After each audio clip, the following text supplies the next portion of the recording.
Modern audiences want less sex scenes, says one survey, as Heated Rivalry, a show full of skin and sweat, takes the world by storm. So why is there this forced narrative that everyone is suddenly a prude, and why is Heated Rivalry much more than just the sweat and skin that's dominated the headlines? This is Heated Rivalry, romance in a prudish age.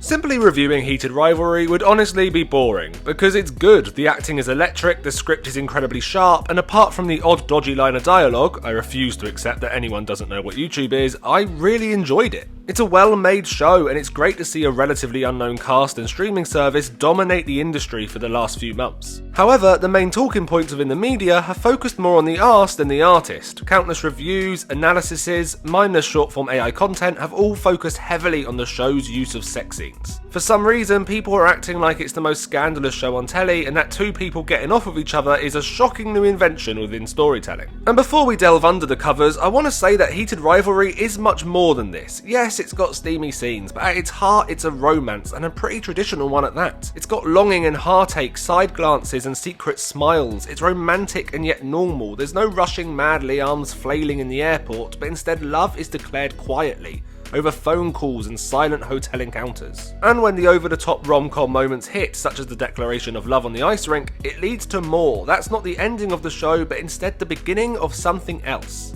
I think this over-focus on sex scenes has overshadowed just how patient this show is. It's an incredibly grown-up piece of drama, where dramatic spectacle is usually replaced with ambiguous quietness. And yes, the sex is there. Of course it is. It's about two good-looking hockey players who want to shag each other's brains out. Why are people surprised that sometimes they actually do that? They're sports people, for God's sake. They're used to scoring. But the idea that this show is sex scenes with the occasional line of dialogue is ridiculous, but why are so many media outlets so obsessed with the steamy scenes of the show?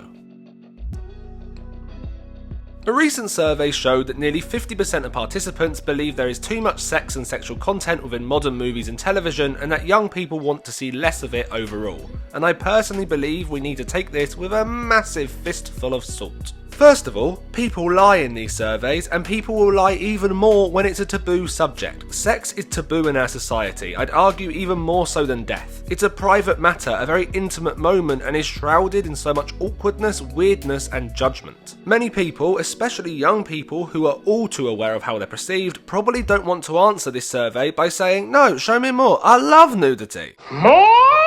But also, we need to take into account two really important aspects of their experience growing up. First of all, adult content, I refuse to call it corn, has never been so easily accessible. My generation, and even more so for the generation below me, have been bombarded with boobage, and many people's ideas and experiences of sexual intercourse has been warped because of it. I genuinely believe there's a nervousness around the topic as a whole, even just in conversation, due to this easy accessibility. And this easiness has created this culture that all adult entertainment is wrong, and I may lose some subscribers here, but I think that's fucking nonsense. Pleasure and desire is natural, and not everyone believes you'll go blind or go to hell for shuffling your cards. But due to this endless conversation, the act and the industry itself has been villainized, and due to that, so is intimacy on screen as a whole. Which leads me perfectly to the second reason, which is we grew up with reality TV. Any impulse or desire was punished or portrayed as a mistake. TV such as 16 and Pregnant focused on sex leading to consequence. Love Island and other reality shows were desperate for people to get into revealing clothes while plying their contestants with alcohol, but as soon as that turned anywhere sexual, aired it for audiences to gape and judge. Papers and online news sites filled their tabloid pages with smear campaigns, and my generation lapped it up, not realising the damage it could and would eventually lead to in the future. The media villainized basic wants and needs, and is now shocked that nearly 50% of a survey feels uncomfortable when fronted with the very thing they were told was shameful. And yet the media are still shocked when presented with evidence that this survey may not be completely accurate. Heated Rivalry may have proved that people aren't as prudish as they want us to believe, but it's not the only example. Saltburn, that suck up a plug hole and flap as your dance movie, was, like it or not, a mega hit within culture. Sophie Ellis-Bextor's song Murder on the Dance Floor, which accompanies the flapping, was shot back into the UK top 10 charts. People didn't tut and turn away in shame from this scene, but instead embraced it, so much that she ended up singing the song at most award shows that year. I can't help but feel like even when audiences aren't ashamed of skin and sex, the media still wants them to be. Which brings me back to Heated Rivalry. There's been a lot of talk about Heated Rivalry's audience, with reports showing that just over 50% of the show's viewers were women. And a lot has been made about this, especially when it comes to the show's graphic scenes. However, I think even this has been sensationalized. Yes, there is definitely a certain fetishization of queer relationships within media and consuming audiences, but I'm not the person to delve into that. And yes, I do believe some women have enjoyed seeing a romantic, steamy relationship on screen without a woman being objectified, something that happens a lot within media. However, the main thing that many articles aren't touching on is Heated Rivalry is a romance. Who cares if it's straight, gay, whatever, it's a love story, and the main demographic of love stories has always been women. They are the bankable audience. Notting Hill wasn't made for the male-dominated James Bond lovers, that's ridiculous. Now, I'm not saying that men of any sexuality can't enjoy these films, but if we focus on stereotypes, something that most audience data is in fact based on, women watching Heated Rivalry makes a lot of sense. And yet the sex content of the show has been forced onto this data, and I think that's nonsense. It's a romance, cut all the sex scenes, and I guarantee the highest audience percentage would still be women. And of course, a lot of gay men have enjoyed this show. It's a representation of gay relationships. It makes sense that the audience has been big. But I think completely boiling down the show's success to its sexual scenes risks being at best bad analysis and at worst homophobic. The idea that this show has only been successful because the leads get their kit off is stupid. Again, it's a romance with real characters and emotions pulsing throughout. However, the main reason this angle is wrong is because it ignores the reality that both can be true. Of course, queer men as well as women find these characters and these actors and the intimate scenes they're in sexy. Of course they do, that's part of it. I'd argue the sex scenes for the most part do more than this. We get a really good insight into their relationship progressing through their intimacy when it's rougher, softer, less secretive, less nervous, etc. But the heat is part of it, and again, that's okay. This mad trend of, oh my god, this show is so hot and shocking, you won't believe what happens, oh my god, how are people so obsessed with this, seems to ignore that people like hot people, which is ridiculous because of course they fucking do. They may not want to acknowledge this to a random survey, but people have crushes and wants and needs, and it's that makes us human. But what about the plot, I hear you cry, which leads me perfectly into a segment that I'm calling This Sex Scene Is... There seems to be a growing trend with any and all nudity being deemed pointless to a story. It's this idea that is also taught by a lot of writers that anything that doesn't move the plot along is pointless, and I think that critique is not only silly, but goes against art. Art shouldn't have a rule book, films and shows shouldn't be paint by numbers. Character is just as important, if not more important sometimes, than plot. And intimate scenes can be a brilliant way of conveying a character's mindset or personality on screen. Also, due to a growing lack of media literacy and this constant need for instant gratification, people seem very unwilling to stop and wonder why a writer or director makes certain creative decisions. Sometimes it can be more than just boobs and bum. Sometimes there's a stylistic choice, or it's for the atmosphere, or it's metaphorical. The constant need for everything to have a straightforward, obvious purpose is why we're getting so many dumbed down screenplays and projects worried about second screen viewing. I have this issue when a lot of the nude scenes from Game of Thrones are called pointless. Now listen, I'm talking very much from a storytelling perspective here. The fact that intimacy coordinators weren't used is a whole other matter. The scene itself and the creation of that scene are separate in this case.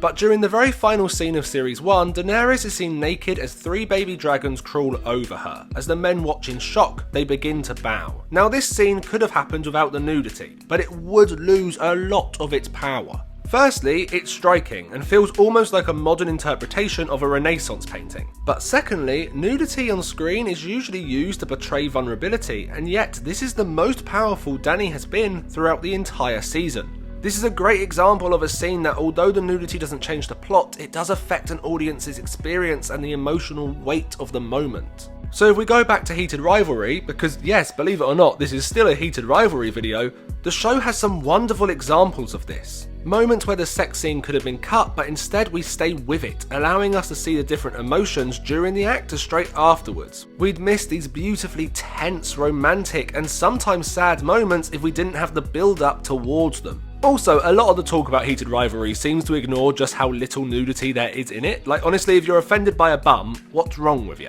Is there perhaps one too many sex montages? Yes, I'd probably say so. They use it to show the passage of time, and it loses its power towards the later half of the series. But for the most part, the intimate moments are necessary. Relationships change and shift all the time, and sex is a massive part of that. Heated Rivalry captures that incredibly well. And this isn't to say that nudity or sex scenes are always, for a lack of a better word, earned. I mentioned Game of Thrones earlier, and there's definitely an over-reliance on nudity for shock value at certain points. I'm also yet to see Wuthering Heights, but from what I've heard and from the marketing I've seen, the strong angle on the heightened sex stuff seems to have completely ignored the utter brilliance that is that novel. It's one of the greatest works of gothic fiction ever written, and yes, sex plays a big part in the gothic genre, but they've really emphasised the prettiness of its cast rather than the pain, suffering, and downright weirdness of the book. But I haven't seen it yet, maybe I'll make a video about it when I do, who knows. But where does this leave us? What is the point of these ramblings, I hear you ask? I think it's a shame that when a show like Heated Rivalry comes out, the main content that is focused on are the sexual scenes and elements. And yes, I'm aware I'm adding to that, but hopefully in a slightly different way. I think this constant belief and view that sex and nudity on screen is shocking, and headlines like the most sexy sexual horn dog show you'll see this year actually do a lot of damage, not just to the industry, but also to the audience. Sex has become a go-to critique, and that seeps into the public's consciousness. At a time when sex education is genuinely shockingly poor and old-fashioned conservative views are constantly thrown in our faces in the news, this focus on sex being weird and shocking is only going to help those who want everyone to conform to their very basic, rigid ideals. Sex is a normal part of life, and art is meant to capture life. To ignore certain elements because it may make certain people uncomfortable is putting restraints on storytelling and artists, and that's never ever a good thing. And this pushing of young audiences don't want sex on screen feels like villainising a very basic human desire. Now of course you don't want sex or nudity in everything, Toy Story 5 would be fucking weird, but that's not what's happening, and it's stupid to talk like it is. I just think please let's not train audiences into thinking anything slightly hot or sweaty is pointless derivative storytelling, nor is a show full of it only using it as a gimmick or for shock value. Heated Rivalry has sex scenes, but those scenes are not about sex. It's about sexuality, about relationships, and trying to fit into societal norms. The show's about romance and heartbreak and longing. It's about culture and passion and constantly fighting to meet other people's expectations of you. It's about loneliness, it's about companionship, and most importantly, it's about the most amazing fucking apartments you will ever see in your life.